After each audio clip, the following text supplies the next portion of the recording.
Gloria lilek mulej.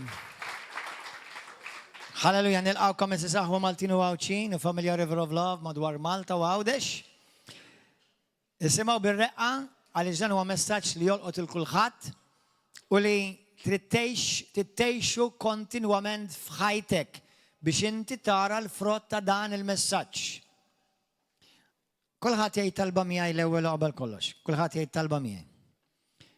Missi Qadis kellimni lejla mill-kelma qaddisa tiegħek. Għatini revelazzjoni u għamel il-kelma tiegħek tinfidli qalbi. Spiritu Santu, ftaħ li għajnejja.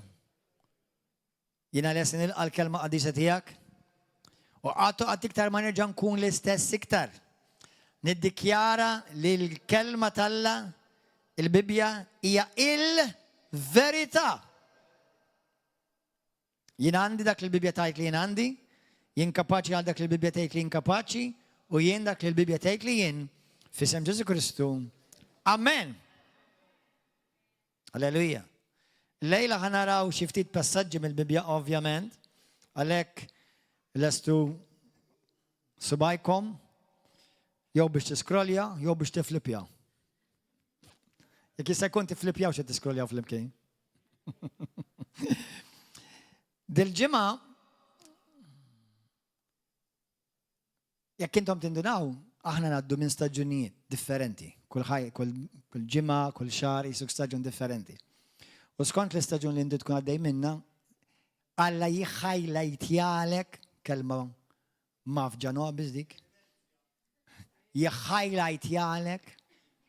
It-tfal tiegħi ħin kolli jikkoraġuni fuq il-Malti. Jħajlajtjalek xi ħaġa li tkun għaddej minnha. Dil-ġimgħa il-mulej jħajlajtjali mhux xi ħaġa li ma nafx għax ma smajt, u probabbli l-istess intom, imma xi ħaġa li reġa' ġabni aware tagħha. U xi ħaġa li ma tistax taħrab minnha kontinwament. U hija l-importanza tal-ilsien u tal-kliem li joħroġ minn fommok kontinwament. Ġieli smajtu l-espressjoni meta xi ħadd jgħidlek jew inti stess setta qed tara ġralek dak li qedlek. Ġejt fi kliemi. Ġieli smajtu għadik? Ġejt fi kliemi. Kemm hawn profeti, mhux veru. Ġejt fi kliemi. Dak prinċipju spiritwali, daf. U prinċipju etern.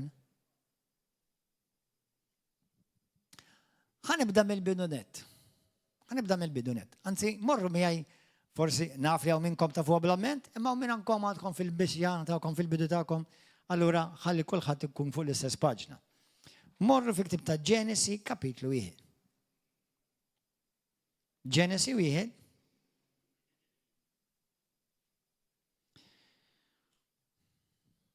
Vers 1. Dawn min jaf kemm jintużaw daw il-verżi għal bosta messaġġi. Fil-bidu Alla ħalaq is-sema u l-art. U kienet l-art taħwit u baħ u dlam kien fuq wiċċ l-abbissi u fuq wiċċ l-ibħra kien jittajjel l-Ispirtu tal-Alla. Vers 3. U Alla qal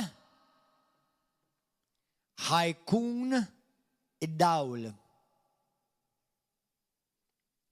U d-dawl sar. U ra Alla d-dawl li kien tajjeb. U Alla firet id-dawl mid-dlam, u d-dawl Alla semih jumu, etc. Vers 6. U Alla qal ħajkun hemm medda f'nofs l-miet u tifret l-ilma minn ilma. Vers 9. U Alla qal ħajinġemaw naħa waħda l-miet. Il-bira hekk għamilt. Aħna u sejrin l-għin it-tieċ. Kmandajt li l-miet fis-sema, left and right. U fejn kunu tieċ tagħmel xita. Jinek tlab tat-talba tiegħek kienet eżattament. Rain, clouds, move to the left, move to the right. Fejn ħajkun hemm tieċ tagħmel xita. Dik it-talba speċifika li tlabt jien. Issa nirrealizza li għadha fil-Bibja. Alla wkoll qal. Firidu. U Alla qal ħajinġemgħu naħa waħda lill-mijiet. Vers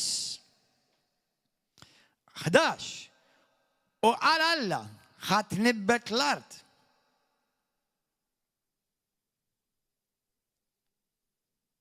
Vers 14. U qal Alla ħajkun hemm imnarijiet fil-firxa tas-sema biex jinfirdu, etc. Vers 17. U Alla qiegħdhom fil-firxa tas-sema kif? Kif? Vers 20. U qal Alla jiżdied l-ilma b'kotra, etc.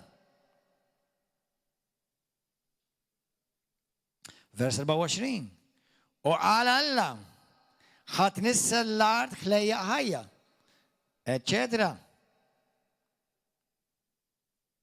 Vers 26. U Alla qal ħanamlu l-bniedem fuq iġbijat u s-sura tagħna u jaħkmu fuq kollox barra fuq xulxin.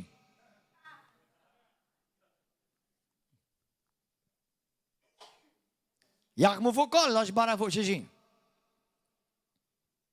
Meta daħal id-dnub, kollox bada jaħkem fuqhom, inkluż fuq xulxin. Dak li inti ma tiddominax jiddomina lilek. X'inhu l-kunċett? Kemm minnkom tindunaw li Alla meta ħalaqna lili u lilek, number 1 hemm teoloġija sħiħa. Ħa ngħidilkom malajr. Jiena u inti ma ġejniex imwilda fi xbija Alla. Naf li hawn min jiddiskutija dik, jiena u inti ġejna twilidna fi xbija tal-għadu. Meta twilidna fil-ġdid, ġejna rristawrati lura lejn iġbija Alla. Għax fid-dnub ma konniex għadna fi ġbija Alla, għax kien dik kienet ġbija li kienet corrupted minħabba dnub. Wans li twilidna mill-ġdid, ġejna rekonċiljati lura mal-Alla, ġustifikati imqazza bid-dem ta' Kristu. Imma dal-messaġġ huwa mhux fuq hekk. Dal-messaġġ huwa meta Alla jħalaq lilu lilek, ħalaqna bħalu. Qabel ma daħal id-dnub aħna konna bħalu. Issa li ġejna rrestawrati lura lejh permezz ta' Kristu Ġesu, ġejna bħalu. Waħda mill-prinċipji importanti li Alla ħalaqna bħalu, ovvjament aħna maħniex feddejja, aħna maħniex salvaturi, jiena ma nistax nikkreja annimali, ma nistax nikkreja siġar, imma hemm affarijiet oħra li nista' nikkreja. U Alla permess li għamilna bħalu fuq ġbija bħalu, l-inna wkoll tagħna potenzjal u qawwa nikkrejaw. U bħal ma għamel Alla nikkrejaw b'dak li tajt. Illum inti d-dinja li tgħix inti fiha, inti stqarrejta u ddikjarajta. U llum inti tgħix dak li inti ilek tajt. Il-messaġġ jismu ddikjara dak li trid tara. Imma ħafna Kristjani jiddikjaraw dak li jaraw, minflok dak li jridu jaraw. Jew aħjar ngħidha dak li Alla jixtieq lina u inti naraw. Dil-ġimgħa kien hemm mument fejn bdejt inħossni dawn.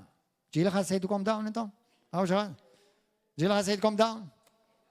Hello, hello. Anybody home? Morru fi ktib ta' Salmi 42, 42. Salmi 42.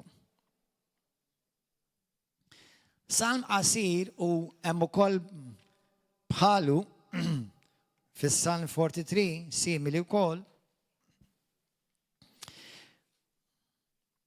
Ħanaqra ħamalajr. Da David qed jitkellem bħalma żiela tixxennaq għan-nixjat tal-ilma, hekk tixxennaq ruħi għalik u Alla, ruħi għaċċana l-Alla l-ħaj. Meta niġi nara wiċċ Alla, idmuħ lejl u nar kien l-ikel tiegħi. Meta l-jum kollu kien jgħiduli fejn hu Alla tiegħek. I'm sure li xut minnkom għaddejtu minna di. Fejn xi ħadd jipprova jiżżofjetta bik, Għax jarak għaddej minn żmien forsi diffiċli u jgħidlek fejn u Alla tiegħek issa. David qed jistqar daw l-iskritturi, daw il-kliem taħt l-ispirazzjoni tal-Ispiritu Santu, u nafx hekk intom x'qatt indunajtu jew irrealizzajtu David qed jitkellem miegħu innifsu. Ħafna mis-salmi huma David qed jitkellem miegħu nnifsu. Ġifieri, tista' tikteb ktieb jiġi bestseller tal-konverzazzjonijiet li jkollok miegħek. Dan niftakar u nħoss qalbi tinħall ġewwa fija. Kif kont nimxi lejn it-tabernaklu tas-seb sad-dar tal-Alla. Fost tajjat ta' ferħ u tarat il-ħajr qalb folla ferħana. Ara x'ħajjamel hawnhekk David. Għaliex tintelaq ruħ tiegħi? Għaliex tħossok dawn ruħ tiegħi? Mhux qed jgħid il-sieħbu dan, jew il-mara. Laqas l-Alla, lilu nnifsu. Qed jitkellem miegħu nnifsu. U titħawwad ġewwa fija. Qed jgħid lilu nnifsu it-tama falla għax jien nibqa' nfaħru. U l-għajnuna tiegħi u Alla tiegħi tintelaq ruħi ġo fija. Għalhekk fik niftakar minn art il-Ġordan u minn Hermon. Alright, ħanabżuhom malajr daw. Vers 10. Ngħid lil Alla il-blata tiegħi. Għaliex tlaqtni? Għax għandi ngħix imdejjaq taħt it-takis tal-għadu. Ħanaqbes. U vers 12 jerġa' jitkellem miegħu nnifsu. Għaliex tintelaq ruħ tiegħi u titħawwad ġewwa fija. Jew, u minn hemm it-tama falla għax jiena nibqa' nfaħru u l-għajnuna tiegħi u Alla tiegħi. Halleluja. L-istess fis-Salmi 43. Vers 5. Għaliex tiltelaq ruħ tiegħi u titħawwad ġewwa fija. David sab metodu prinċipju li ma kellux knisja fejn imur jisma' kelma ta' kuraġġ. Ma kellux il-ktieb tas-Salmi biex jinkoraġġuh.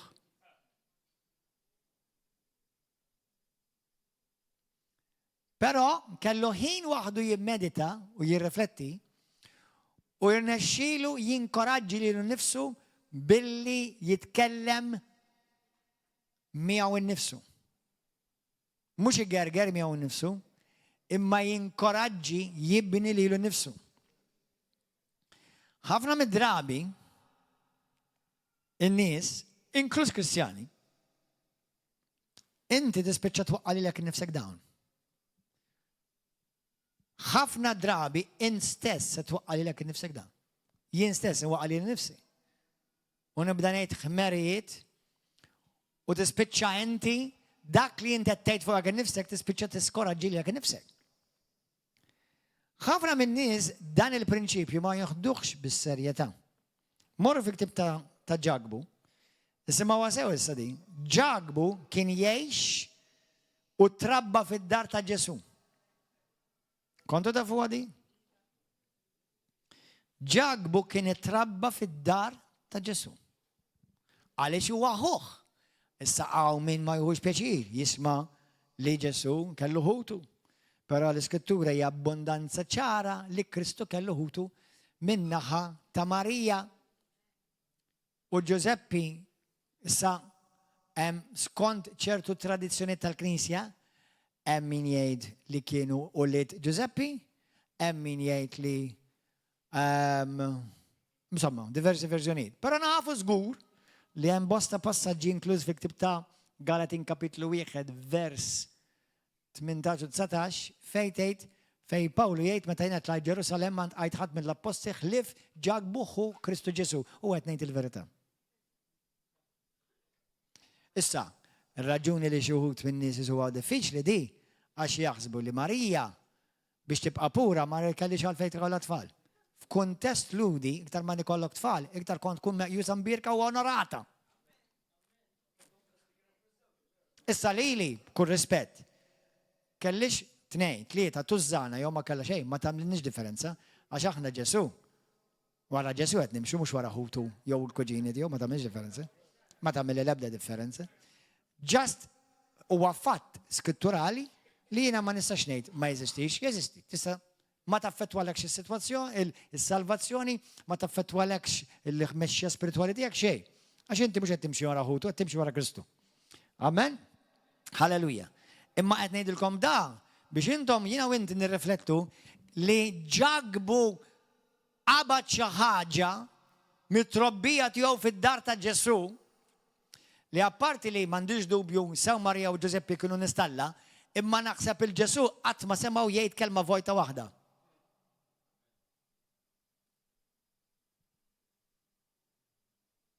Qatt ma tkellem kliem fieraħ Ġesu.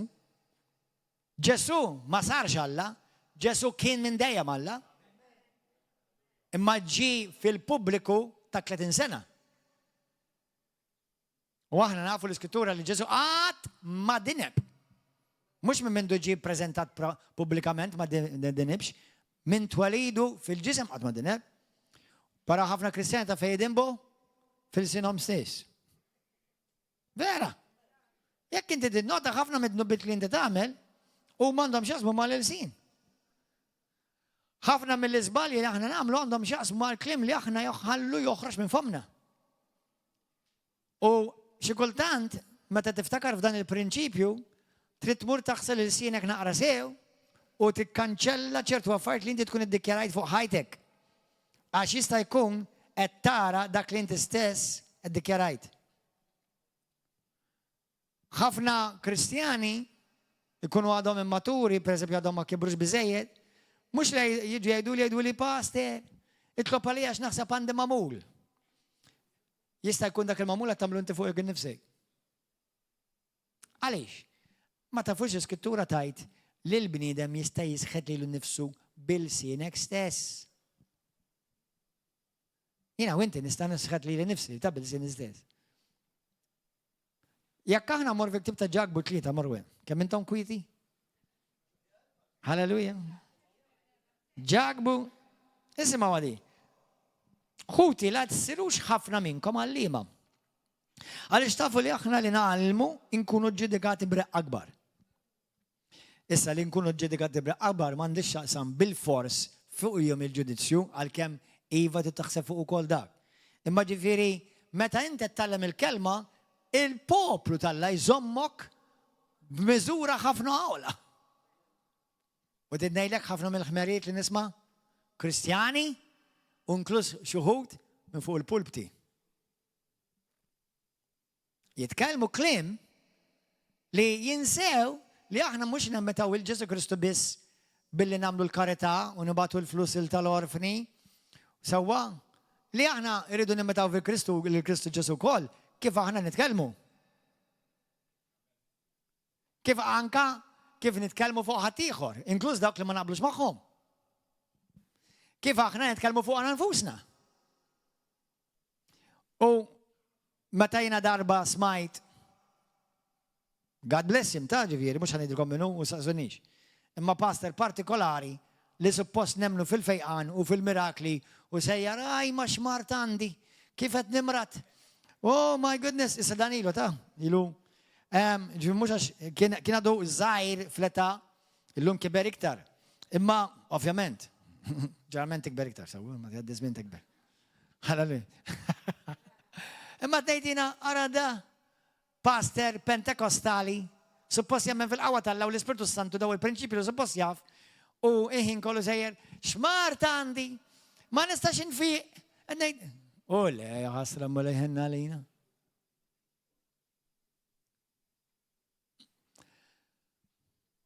Jekk inti ma toqgħodx attent, jekk inti ma tgħix aware,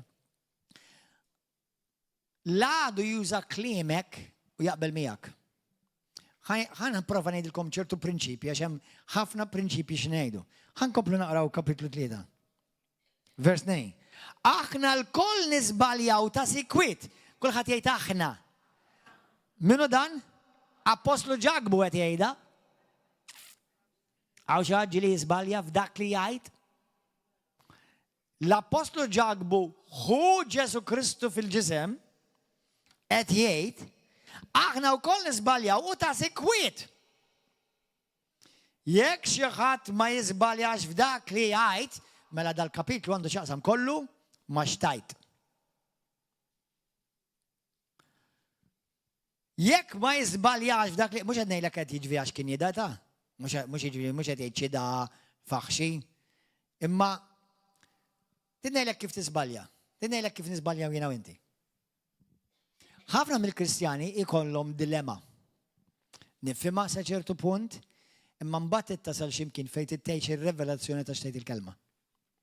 U ħanejdlek, f'dinja li ngħixu, inkluż madwar bosta Kristjani well-meaning, diffiċli titkellem il-ħin kollu bil-fidi. Għax ħafna ħajdulek, inti ma nista' ngħid xejn madwarek. Inti l-ħin kollu xtejt il-Bibja. Vera jew le? Sawa, nifhem, mhux qed ngħidlek li ma titkellimx jekk qed titkellem għandek konversazzjoni. Nifhmek qed titkellem u qed tispjega, tesprimi ruħek nifhmek. Imma jekk jiena ħin kollu sejjer, ma naħsibx li ħanfi din il-marda di ħadeq ridni. Sanna, inti mhux qed tkollok konversazzjoni, inti titkellem jekk innifsek, u qed tisħadilek innifsek kontinwament. Mhux qed titkellem pereżempju ma' xi counselor, jew ma' brother, jew ma' sister, għax għaddi minn daqqax, u ngħidlek pereżempju, għaddej minn di sitwazzjoni. U tlob għalija pereżempju bħalissa marda tattakka li ġismi, dak orrajt, jekk inti mhux qed tagħmel tal-dikjarazzjonijiet, ġast qed tispjega x'int minn xi x'għaddej. Imma jekk inti sejjer u mhux ħajr nexxieli, għal xejta li qed nipprova, tgħidx kemm batt application xi xogħlijiet u kollu għal xejta ġiġanaf li għal xejn. U l-fidi tiegħek qed taħdem. Għax qed tirċievi dak li propju inti temmen u tiddikjara.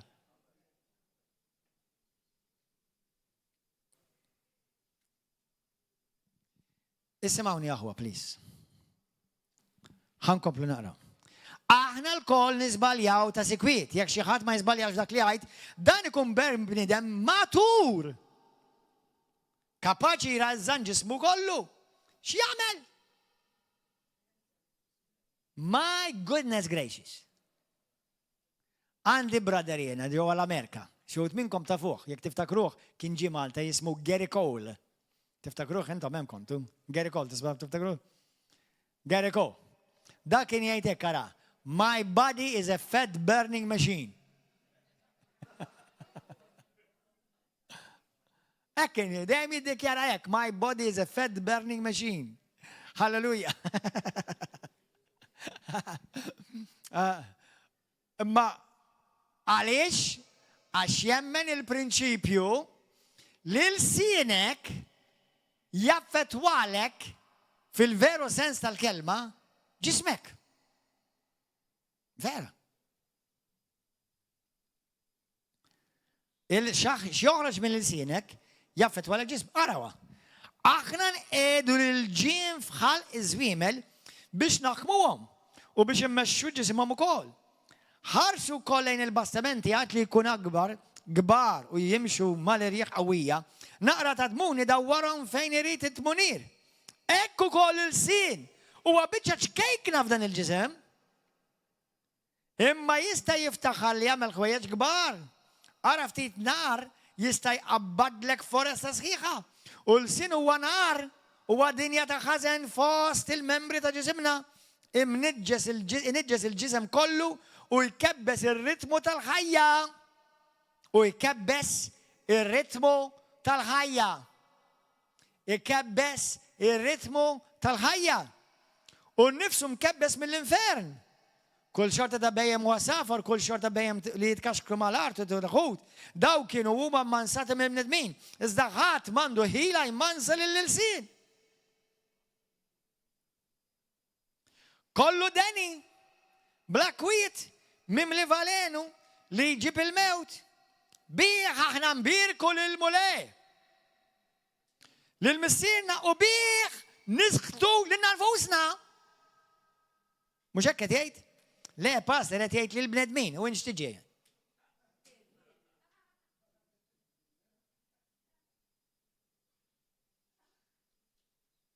Inti bil-sienek tisħadilek innifsek. Li inti xbija Alla.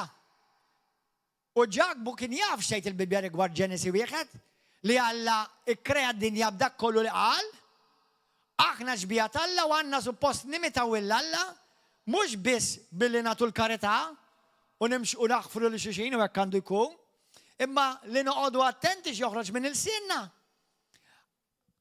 Għaliex ġieli intom ipprovajtu meta tħossok dawn jew għaddej minn ċirkostanza u inti tibda tfaħħar il-mulej. Tibda tiddikjara l-kelma Alla, ġieli għamilta. Ġieli għamiltuha. Il-mument li tagħmel hekk tħossok differenti jgħid il-verità. Jiġifieri l-organi ta' ġismek u l-emozzjonijiet irrespondu għal dak li ħareġ minn femmok. Issa ħanejdilkom interesting concept. Ġieli smajtu għal kunċett li dan huwa xjenza. Li l-kliem jaffettwaw l-emozzjonijiet tagħna. Vera? Kliem jagħmlek jew kuntent, jew irrabjat, jew ibikkik, jew iferħek. Kliem. Kliem. L-allu ballu kuma importanti kemm huwa powerful il-kliem. Però kliem ukoll jaffettwa skont Ġagbu kapitlu 3 jaffettwa lek ġismek. Issa, hemm teorija li skont ċertu riċerka ta' wieħed xjentist li qal li da il-kliem jaffettwaw il-molecules tal-ilma. Ġieli smajtu dik it-teorija? U li dek mek smajta. Inti kont taf li ġismek huwa 70% ilma.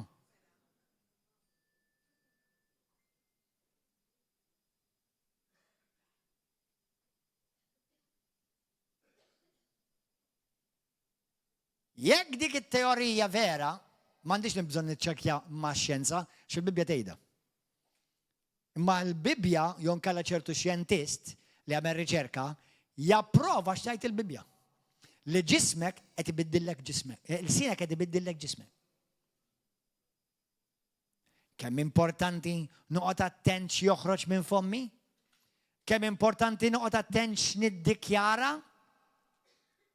Kulħadd jgħidha, iddikjara dak li trid tara. Darba kien hemm Ministru Alla li jiena nammira u l-mulej għallu dal-kliem. Għallu jiena lill-uliedi għallimtom il-kelma li għandhom jgħidu jiddikjaraw biex jaraw. Imma minn flok kontinwament jiddikjaraw dak li jaraw. U jibqgħu jaraw dak li qed jiddikjaraw abbażat fuq dak li qed jaraw. Allora ma ħajnbidel xejn għall-aħjar. Isimgħu dan il-prinċipju aħwa. Għal dawk li intom ġieli xawt minnkom studjajtu l-okkult kif jopera l-okkult. Olli dejk. Ħafna Kristjani ma jafux kif jopera l-okkult, mhux għax jiena xi professur, imma studjaj daqsxejn kif jopera l-okkult. Taf li inti l-okkult u dawk li joperaw fl-okkult tgħid kemm jagħtu importanza xi kliem tajt int u x-xitan iwaslilhom il-messaġġ dak għalhekk aqbel miegħu ħajseħħlu.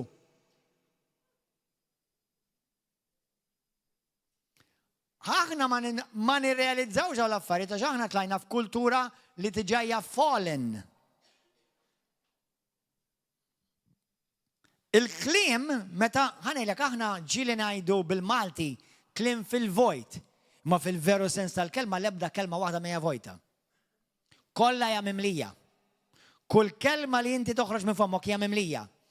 Number 1, mimlija b'GPS system. Kontu tafu? Kull kelma għandha GPS system. Ġifieri għandha destinazzjoni. Kull kelma għandha destinazzjoni. Kull kelma tħallu l-ħadd jorqod. Kull kelma għandha destinazzjoni. Kulħadd jgħidha. Kull kelma għandha destinazzjoni. Kull kelma hija żerrija li ħaġġib ħsad. Intom qed taqbdu xi ħaġa? Kull kelma għandha hija carrier tad-destin. Kull kelma. Kull kelma għandha missjoni jew għal taġid jew għal ħażen. Kull kelma li tajt jew tibni jew iġġarraf. Infatti Alla qallu lil Ġeremija bi kliemek ħatibni u bi kliemek ħaġġarraf. Ġeremija wieħed.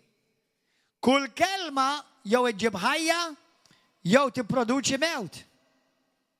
Kull kelma jew tfejjaq jew tmarrat. Kull kelma ġġib tama jew disperazzjoni, diskoraġġiment. Kull kelma hija vessila mimlija biskop biex twettaq għal dik li tiġi rilaxxata. Issa inti forsi ġi tgħid jiena qed dak li inti qed li pastor jew dak li tgħid il-Bibja, le di issir lifestyle. Li kieku jiena u inti konna fi żmien fejn Ġesu mexxa fuq din l-art. Taħseb li kien il-klim li kien jgħid ikun nonchalant? Xi tfisser nonchalant? Jiġifieri jitkellem hekk bla doċċ. Taħseb li Ġesu kien jitkellem bla doċċ? Taħseb li Ġesu kien ikkejjel u qis kull kelma li toħroġ minn fommu? Speċjalment meta huwa Alla huwa kreatur u jaf il-potenzjal li kull kelma li toħroġ fommu ħadd ikkrea xi ħaġa. U jiena u inti maħluqa fi xbija tiegħu.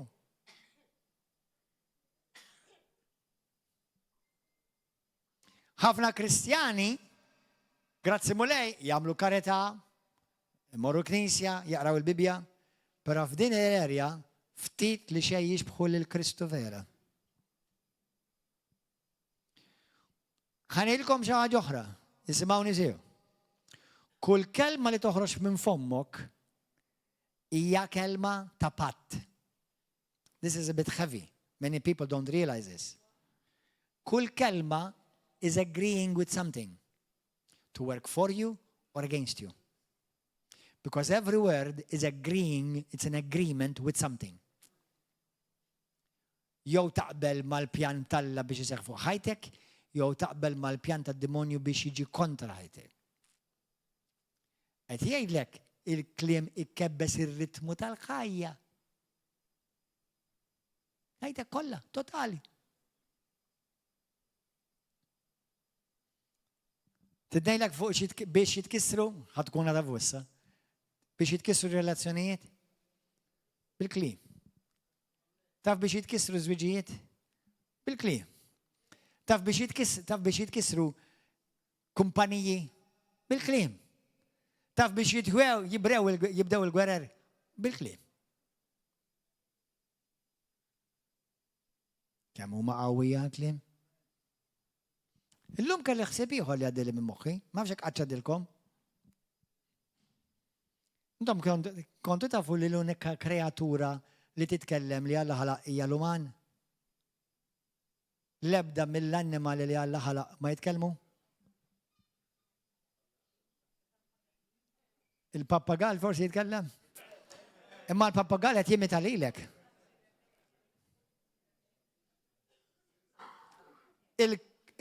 Jekk il-kliem naf li hemm Dr. Dolittle u jitkellem mal-annimali dak. Imma, fatt interessanti, just something to think about.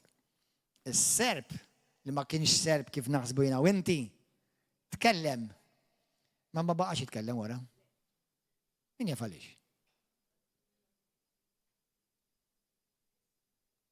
min jafalix. Mid-dera qabel il-waqgħa ta' dnub l-annimali wkoll kienu jitkellmu. Ma baqgħux. Min jafalix. Naħseb jiena l-umanità tagħmel ċikċifogu biżżejjed waħedhom, naħseb ukoll jkun hawn l-annimali kollha jitkellmu wkoll.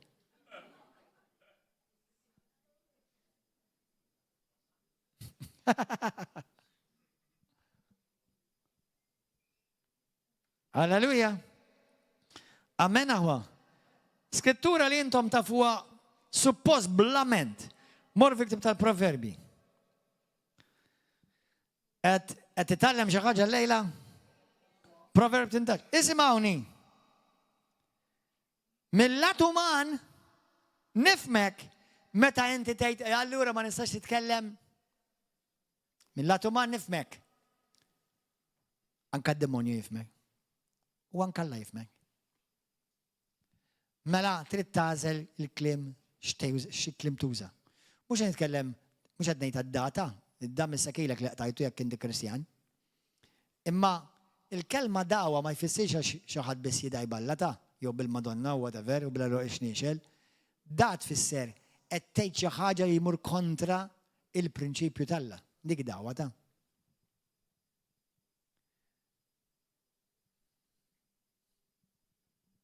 Dawwa tfisser xi ħaġa opposta ta' dak li Alla qal. Proverbji 18, skrittura tal-muha bl-amment, vers 21. Fis-seta tal-ilsien hemm il-mewt u l-ħajja. Eżi saħwa. Ġieli jettilkom fil-passat ħana ġan fakkarkom. M'għandek bżonn tmur ant il-medium jew is-saħħara jew is-psychic biex tisħtek. Inti qed tagħmel good job, perfect job waħdek.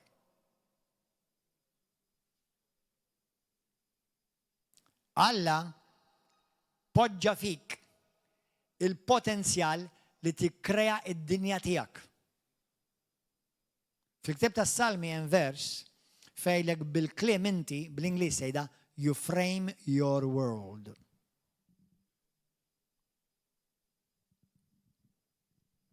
Issa, jekk inti għal dawk li ġieli marru għand isħaħar tmur xiktar fi Ġesu Kristu.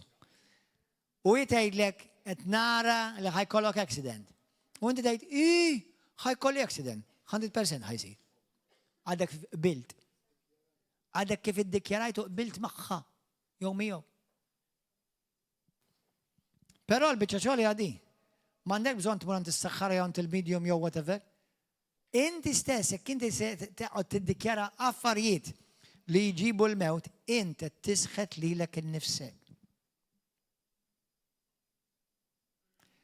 Isimgħuni aħwa.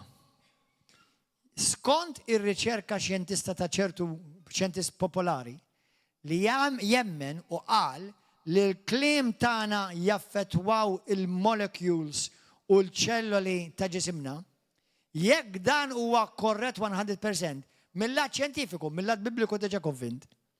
Jekk dan vera, immaġina inti kif qed jirrispondi ġismek, l-emozzjoni tiegħek, ħsibiet tiegħek, meta inti qed titkellem bla doċċ u m'intix tqis x'inhu joħroġ minn fommok. U għaliex qed ngħidu dan?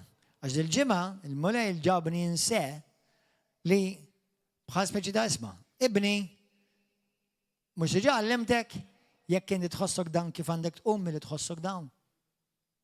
X'tagħmel? Tibda tirrilaxxa il-kliem tal-ħajja. U nitkellem mejja nnifsi. Xejt il-mulej, xtejt il-kelma tal-Alla. Niddikjara u nirrilaxxa minn fommi kliem ta' ħajja. Hawn min jgħidlu kliem pożittiv. Il-kliem ta' ħajja kollu ħajkun pożittiv. Ġifieri tista' jekk inti tgħidlu imma mhux għax kliem pożittiv hawn ma kliem ta' ħajja. Il-Bibja tgħidilhom kliem ta' ħajja. Imma kliem negattiv, m'hemm bżonn tgħidlu kliem negattiv, kliem iġib il-mewt. Joqtollok it-tama. Joqtollok il-fidi. Ma nistax ngħid jiena nemmen imma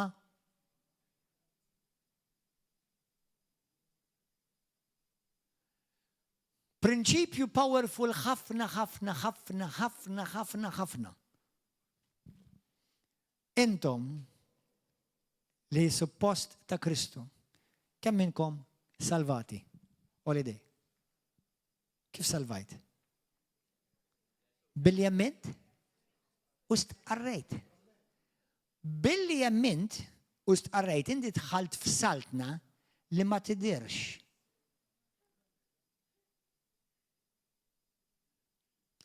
Però għansi tħall din is-saltna, titkompli temmen u tiddikjara bil-fom dak li ma jidirx. Ħadd minnkom, ħadd minna ma naraw kliem.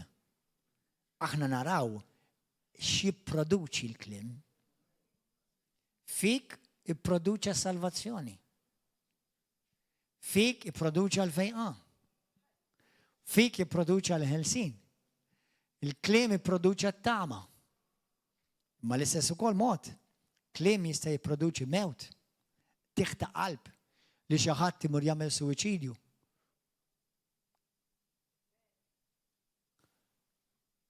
Kliem. Għax inaw inti kreati fuq ġbija Alla. Bil-kliem nikkreaw.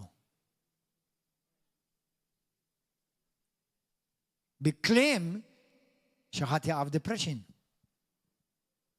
Kliem. Kemm huwa importanti li noqogħdu attenti x'joħroġ minn fomna. Is-seta tal-ilsien huwa fil-mewt u l-ħajja. Min jinqeda bih tajjeb, jekk tuża lsienek tajjeb, ħadd jieħu minnu l-frott.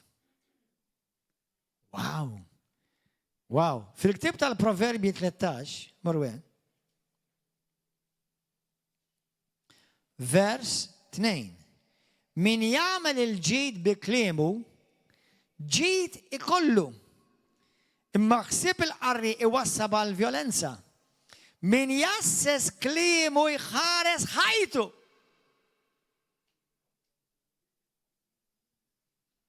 Kemmi powerful li? Titħares ħajtek. Ikkontrolla l-żinek. Mux għad nirreferi għal bħal ma jagħmlu xi Maltin ħasra meta jidaw balla u bil-Madonna u bil-qaddisin u whatever, u b'missirek u bil-mejtin. Dawk affarijiet fil-Kristjaneżmu suppost ma jeżistix. Ukoll ħażin, ukoll iġib saħta. Imma l-Kristjani ma naħsibx li huma dik li huma mwaħħlin.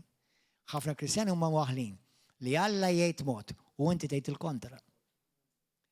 Alla jgħidlek inti mbierek u tgħid le għandi saħta, kull ma nagħmel kollox jiġini ħażin. Biex dan jgħidlek amen. Naqbel miegħek.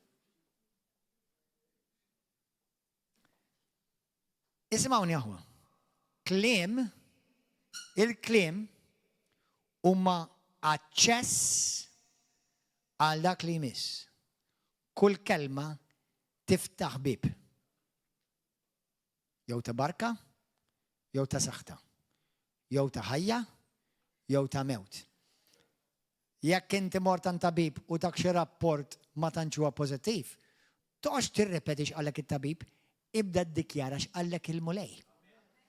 Jekk inti jekk xi ħadd qallek mhux ħajr nexxilek, inti tiddikjara u temmen li inti skont il-kelma Alla li permezz ta' Kristu inti tiflaħ għal kollox. Jekk xi ħadd jgħidlek għax inti minn dik il-marda mhux ħadd fiha qatt ma fiequ minnha, jgħidlek f'isem Ġesu Kristu, jien infejjaq minn dik il-marda u kompli ddikjara. Pastoretta, mhux tgħidha trid, ħajja tgħixha. Speċjalment meta intilek snin tgħid għax jiena ħanimrad bħal nannu u bħal siju u bħal papà għax l-istess mardu u mresba. Għantifmu? Dawn huma affarijiet li jgħiduhom il-Kristjani, ta' mhux biex id-dinja. Sfortunatament. Morru fil-ktieb ta' Mark 11. Dawn il-prinċipji jaħdmu għal kulħadd.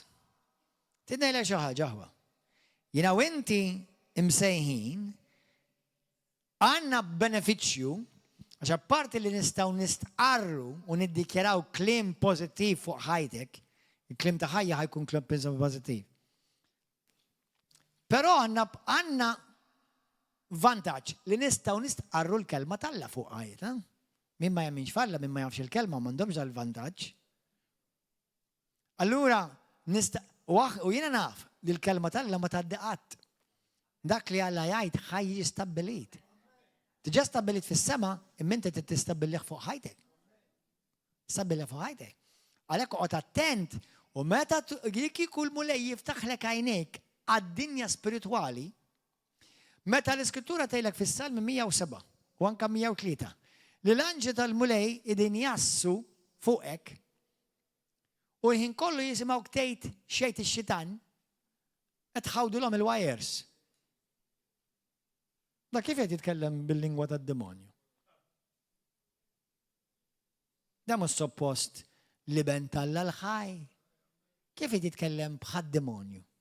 Tellif, negattiv, kollox ħażin. U torbtilhom idejhom.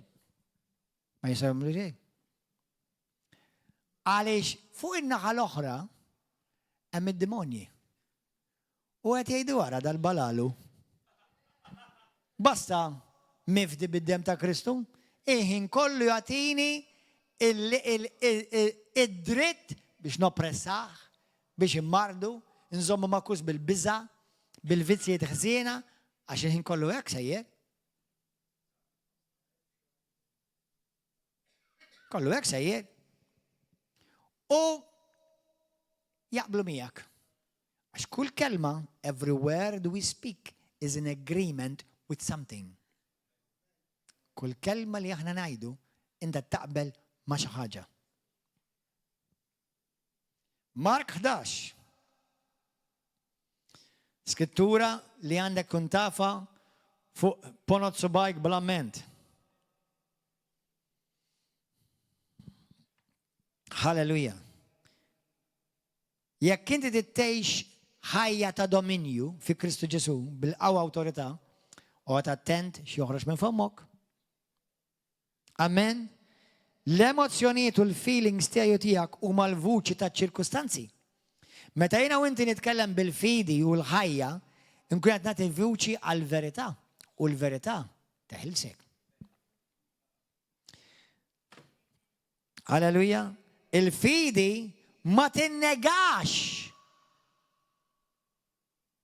iċ-ċirkustanzi, imma sempliċement tirrifjuta li taqbel li daw iċ-ċirkustanzi jridu jiddominaw li ħajti. Tifhmu differenza? Meta jiena nitkellem fidi, nitkellem ħajja, mhux qed ngħid li mhux vera qed inħoss ċertu affarijiet, jew ċertu ċirkustanzi mhux vera għaddej minnhom, sempliċement qed nagħmel għażla li ċ-ċirkustanzi mhux ħanħallihom jiddominaw li ħajti. Qed nagħmel għażla li dak li qed inħoss issa mhux ħanħallih jiġi stil ta' ħajja u normal fil-ħajja tiegħi. Jekk jien qed nikkombatti d-droga, jekk jien qed nikkombatti l-pornografija, jekk jien qed nikkombatti l-biża', jekk jien qed nikkombatti l-ejra, jekk jien qed nikkombatti whatever. Mhux le mhux vera ta' mhux qed inħossha, mhux vera mhux jiena dik. Il-fidi mhux hekk, il-fidi taqbel ma' dak li Alla qal. Allura issa jiena bil-fidi nagħti ħajja dak li Alla jridni nara jopera f'ħajti. Għalhekk ma nagħtix vuċi, ma nagħtix legalità dritt iċ-ċirkostanzi, l-emozzjonijiet negattivi, dak li l-għadu li jgħid, dak li d-dinja tgħid, imma nagħti dritt legali dak li Alla jgħid. Anke jekk ma nħossix. Biex jiena u inti mhux ma nimxux bil-ħass, jiena u inti nimxu bil-fidi, u l-vuċi tal-fidi hija dak li jgħid Alla. Amen? Ħanirkom aħwa. Daw il-prinċipji jiena rajthom joperaw f'ħajti.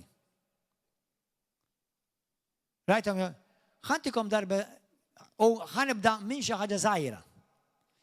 Meta jiena kont ballerina u kont ġa Kristjan u kont ġa nafhom daw il-prinċipji, Niftakar bħala ballerina aħna konna nagħmlu dak li jgħidulhom pirouettes. Tafu x'inhu ma dawk il-pirouettes? Meta ddur. Id-dur ħafna msomma. Għaw min idur men, tista' tuħu nasa, das kemm iduru. Imma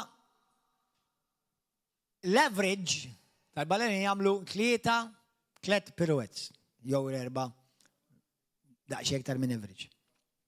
Jiena ġieli nexxiel għamilt 4, ġieli għamilt 5, bejwet u l-iktar 3. Imma kont nagħmel show u niftakar. Kif nasar 3 jew 2 nagħmel bampjatura li mhux sewwa, teknikament mhux tajba. Għad-dinja ta' mhux għad-dinja mhux ħajna, imma teknikli mhux tajba. U bdej nitlob, mulejni ħalli nagħmel daw il-pirouettes tajbin. U niftakar l-Ispiritu Santu jiġu nebaħni.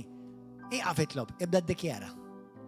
U ddikjarajt, qabel ma ħanagħmel show, li ħanagħmel daw il-pirouettes mingħajr ma nibbampja u ma ħanagħmelhom tajjeb.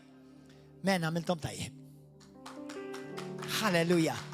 Iddikjarajta. Dik għadhom il-xejn. Tgħid li issa jiena ħanoqgħod nagħmel pirouettes kif ħanaħdem ma' ħanilkom ħaġa. Intom tafu l-istorja tal-felula? Darba kelli felula. Ħdej għajnejja bis-serjeta ngħidilkom. U bdiet tikber dil-felula ħdej għajnejja. Għall-ewwel kienet żgħira u mbagħad bdiet tikber u bdejt nara quddiem il-mera bdiet tikber dil-felula. Sewwa? U kienu qaluli mur l-istadja ħarqawilek. U vera bżajt meta qaluli ħarqawilek għax nista' nimmaġina sball, medical mistake. Tifhem? U jispiċċaw jaħarqulek għajnejk minflok. U qed le mhux ħammur naħraqha dajn. U bdejt nitkellem mal-felula. U kull filgħodu meta mur quddiem il-mera qabel ma noħroġ, kont imur quddiem il-mera u kont ngħidilha felula min tixhem fi Ġesus Kristu nikmandak timxi, tinxef, tinqala. Għall-ewwel hemm baqgħet u ħanejdlek baqgħet tikber. Għadda ftit żmien, komplejt ngħidilha felula inxef fi Ġesus Kristu nqala. U darba flos l-oħrajn, inqum, u f'daqqa waħda, mur quddiem il-mera, u dil-felula mhux naqset, jew ċkienet, letteralment sparixxiet, men. Bis-serjed ngħidlek ta'. Infatti tant ħadta sorpriża li bdejt nfittex in-naħa l-oħra, ma mmurx in-naħa l-oħra. Jiena ma kellix felula, u kif fejn ma. U l-felula sparixxiet. Għas-semat il-klim li jien rilaxxajt. Meta jiena mort il-Bible College u kelli irrid insib post fejn ngħix biex niekol, biex nivvjaġġa u biex inħallas għall-Bible College 50% għax kelli sponsor, mhux kelli sponsor, scholarship. 50% kellu nħallsu jien. Għamilt sena qabel ma mmur nirringrazzja lil Mulej, grazzi Mulej li l-Bible College huwa mħallas. Grazzi Mulej li l-Bible College huwa mħallas. Sakemm tafu l-istorja fid-dettall, hemm qiegħda fuq il-YouTube ġiletilkom, fejn nispiċċa mmur il-Bible College jgħidu li l-Bible College jekk huwa mollu mħallas. Kienu ċemplu li nies li qatt ma ntqajt magħhom fejn qalu li rid inħallas il-Bible College jekk. Tiegħek. Kif semgħu il-kliem? Forsi semgħuni ngħidha? 14 sija l-bogħod. Għax prinċipju spiritwali. U ħafna affarijiet oħra fil-ħajja tiegħi rajthom iseħħu għaliex emmint u ddikjarajt. Emmint u ddikjarajt. Kull post li aħna dħalna dejjem emmint u ddikjarajt. Emmint u ddikjarajt. Ikkalla jrid Alla qed jipprovdilna Pastore Nikola askolta bene. Għandna ċans, Alla ġabilna ċans biex ikonna stazzjon fid-dejna Taljan. Taf x'ismu? Paid in full in Jesus' name. Amen. Hallelujah. Hallelujah. Imħallas kollu kammu. Amen. Amen. Ek qed insejħlu llum, amen? Già pagato. Si chiama già pagato. Nemnu f'isem. Pagato incompleto. In Jesus' name. Amen. Amen. Intom temnu li Alla jixtieq li l-Vanġelu jixteret mal-Italja? Mela. Ma naħsibx li jaxxewqa tiegħi, naħseb iktar jixtieq għal-mulej milli nixtieq jien, hux veru? Amen. Allura la ġabli la ġab il-televizjoni ħajġib il-provizjoni. Amen. Tajba. Amen. Halleluja, grazzi mulej. Amen. Gloria lil mulej. Isimaw Mark kapitlu 11. Tħallix klim joqgħod minn fommok li Mark 11 vers 21. Tħallix klim joħroġ minn fommok li jagħti ħajja għal-mart, għall-uġieħ, għall-emozzjonijiet negattivi. Imma ħalli klim joħroġ minn fommok li jaqbel mal-kelma tiegħek tal-mulej. Għaj dak li Alla jgħid, mhux dak li jgħid l-għadu jew id-dinja jew l-emozzjonijiet jew il-feelings. Ħalli qalbek, moħħok, sibijietek u klimek jiġu fi qbil u f'allenjament divin ma' Alla. Amen? Ħa nispiċċa bl-aħħar kelma. F'Mark 11, Ġesu jallimna kif dan il-prinċipju jopera. Borru studjaw il-kapitlu kollu. Jaddi minn qudiem siġra tat-tin, jikollu l-ġuħ, jikollu jikoltina u ma jarax tin fuqa. U Ġesu, jiena tkellimt ma' l-felula, da tkellem ma' siġra.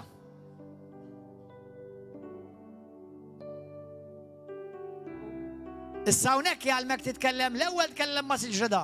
Mbagħad għalek biex jitkellem ma' muntanja. Amen.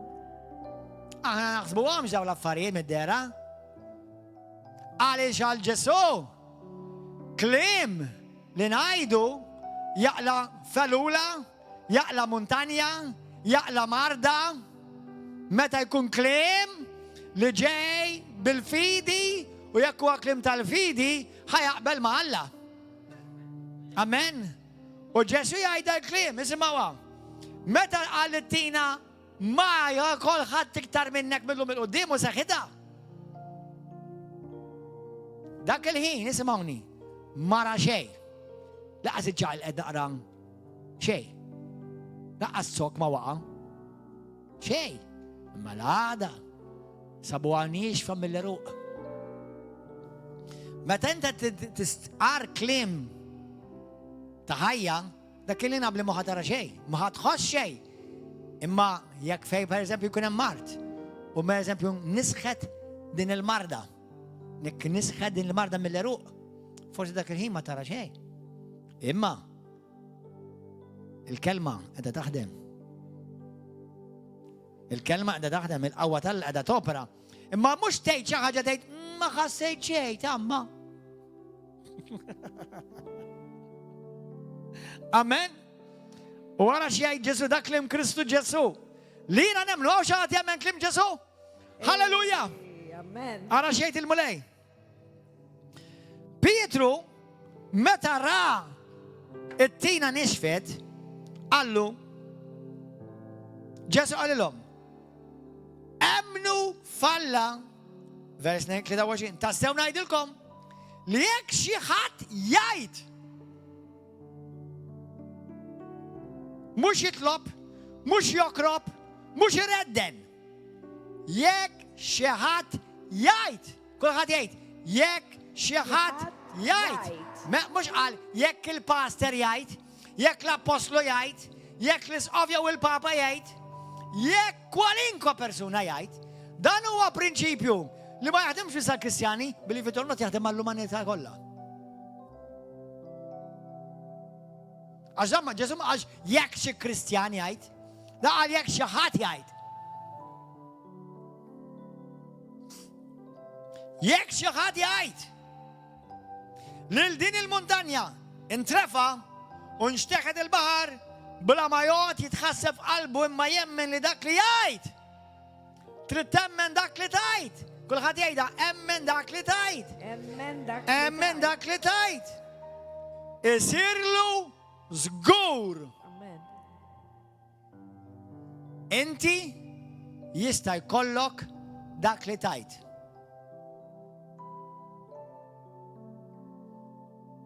Tox tibża għax in-nanna qalkli, għax it-tabib qalli, Alla qallek, tafx ħajsirlek dak li tajt int. Jiġifieri tista' tikkanċella dak li qalet in-nanna u t-sija u l-kuġina. Ħajsir fuq ħajtek, x'tejt int. Għax it-tmun fuq din id-dajsa qiegħed. U d-dajsa d-dmajsa tmexxija fejn trid inti permezz ta' dan it-tmun. Amen? Għalhekk eżi saħwa, fi ktieb tas-Salmi 140, ejja nqummu l-wifa. 141, verse 3 tejtek. Salmi 141. Halleluja.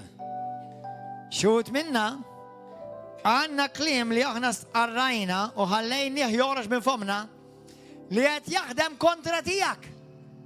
Hemm klim jiena u inti jedna li x-xitan qed jakkużak bih. Illum ikkanċellah. Fissem Ġesu Kristu. Vers 3. Ijat mulej il-ġin fuq fommi. U għamilli l-assa ma bib xuftejja. U għot attent xtajt. Għaskon Ġesu, dak li tajt. Isieħ. Imma ma nistax iċċajta. Għot attent xċajt, għax għalladu kull ma tkun hija punto ta' bil, a point of agreement, u m'għandux rispett. Għot attent ma' xiex u ma' min taqbel. Aqbel għal affarijiet li ħajkunu taġġita għalik, mhux ta' kontra tiegħek. Amen? U jekk xi ħadd jgħid xi ħaġa fuqek, tista' tikkanċella. Għax ħajseħ dak li tajtint, mux dak li jgħidu ma. Fuqek. Amen. Kulħadd jolli dejli mulej. Ejdu warajja. Number 1, nsi saħwa, nfakkarkom. Jekk inti tkun salvat, trid temmen u tajt. X'tajt? Ġesu Kristu huwa l-mulej. Ġesu Kristu huwa s-salvatur tiegħi. Ġesu Kristu huwa l-ibn tal-ħaj. Li nemmen u niddikjara li salla palija fuq salib, miet, ġi midfun, u ma t-tilet jum reġel maqam li mwiet. Mela kulħadd jiddikjara di l-ewwel talba miegħi, anke jekk qed taqbel għajda miegħi. Missi qadis. Illum nemmen b'qalbi u niddikjara minn fommi li Ġesu Kristu huwa l-mulej. Nikkanċella kull kelma negattiva li sew jien jew ħadd ieħor stqarru ddikjara fuq ħajti. Aħfilli mulej fejn tkellimt bla doċ, fejn tkellimt kontrarju ta' dak li tajt int fuq mulej, fissem Ġesu Kristu. Millim il-qoddim mulej niddikjara li Ġesu Kristu huwa il-mulej tiegħi, is-salvatur tiegħi, l-ibn tal-ħaj, li miet għalija fuq is-salib u ma t-tielet jum reġa' xaxta. Mulej tiegħi u Alla tiegħi. Int salvajtni. Nindem minnu biti u nikkanċella kull saħta li ġiet tibqat mistqarra fuq in-nifsi. Sew minn in-nifsi jew minn oħrajn mulej. Ħajseħ minni dak li tajt il-kelma tiegħek. Mhux dak li jgħid il-bniedem. Kull saħta magħmula kontra tiegħi. Kull saħta misqarra kontra tiegħi. Kull kelma negattiva ta' mewt kontra tiegħi nikkanċella bil-qawwa tad-dem ta' Kristu u bil-qawwa tal-Ispiritu Santu. Fi Kristu Ġesu llum niddikjara li jiena salvat, imwielet mill-ġdid, mimli bl-Ispiritu Santu. Grazzi mulej li jina tijak. Ix-xitan mandu l-ebda seta fuq ħajti. Jina tempju tal-Ispiritu Santu. Kull organu, kull adma, kull ċella la ħaġa ġismi, nikkonsagra li lek mulej. Biex kull liġi ta' mewt u mart tiġi mkisra minn fuq ħajti. Mulej fissem Ġesu Kristu. Niddikjara l-liġi tal-ħajja edha topera fija fissem Ġesu Kristu. Mulej kull forma ta' addiction, kull spiritu mniġġes, u xinu, kull kelma li ġiet miżruha f'ħajti biex tisraqli dak il-mulej għandu għalija. Kull kelma negativa, kull kelma ta' bizza, intimidazzjoni, kull forma ta' ansjetà, kull gidba li l-għadu stqarru fes f'udnejja, nikkanċellhom bil-qawwa ta' dem ta' Ġesu Kristu u bil-qawwa tal-Ispiritu Santu. Illum jiena niddikjara li jiena ta' Kristu Ġesu, kreatura fi Kristu Ġesu, mimli bl-Ispiritu Santu, għandi moħ Kristu, ġismi huwa tempju ta' Kristu. Halleluja, akbaru dak li jammar fija minn dak li hemm fid-dinja. Mulej jiena mbirek u mhux misħud. Kull saħta li ġiet kontra tiegħi nikkanċella bil-qawwa ta' Kristu Ġesu. Mulej grazzi lil ħajja tal-Alla taħdem fija. Jiena mimli bil-paċi, bil-imħabba u bil-ħajja ta' Kristu fija. Mulej grazzi lil-lum il-qoddim niddikjara klim ta' ħajja. Noqgħod attent joħroġ minn fommi u ninkoraġġi li l-nifsi bħal ma għamel David u bħal ma jallimni Ġesu Kristu Sidi. Grazzi mulej li jiena markat bl-Ispiritu Santu, immarkatu s-siġillat bid-dem ta' Kristu. Mulej tiegħi u Alla tiegħi, inti għamiltni rebbieħ. Halleluja, irċivi glorja u tifħir fissem Ġesu Kristu. Halleluja, amen, amen, amen. Halleluja. Grazzi mulej. Grazzi mulej. Kemm hawn xi ħadd minnkom li tiġà tħossu aħjar għalli dik l-isqarrija? Aħwa, qed ngħidlek, mhux qed ngħidlek tafu din il-verità, din hija l-verità. Din il-verità inni nafa mill-inqas kważi 30 sena. Ma jidilkomx 30 sena mhux mill-bidu tal-Kristjaniżmu tal-imtamma, ma xi kultant terġa' tfakkarilek innifsek. Amen. Tinsewx dan il-fom, dan il-kliem għalkemm aħna bil-Malti ngħidulu kliem fil-vojt, m'hemm xejn kliem vojt. Kull kelma għandha missjoni u destinazzjoni. U ħaterġa' tiltaqa' miegħek fil-futur tiegħek. Mhejx li tintaqa' ma' barka, nitiltaqa' ma' ħajja, tiltaqa' ma' xi ħaġa pożittiva li ħad tkun taġġi għalik u ta' glorja għal Sidna Ġesu Kristu. Amen. Halleluja. Jekk hawn xi ħadd għandek bżonn it-talb, you're welcome biex tiġi għat-talb għaw isfel. Halleluja. Il-paċi magħkom. Nfakkarkom għada għal darb'oħra biex tkunu magħna dak li intom mhux qed minn magħna llejla. Ejjew magħna u xxirku fil-kafeterja janfaħru lil mulej flimkien. Amen. Thank you, Jesus. Amen. Thank you, Pastor. Can you hear the sound of heaven?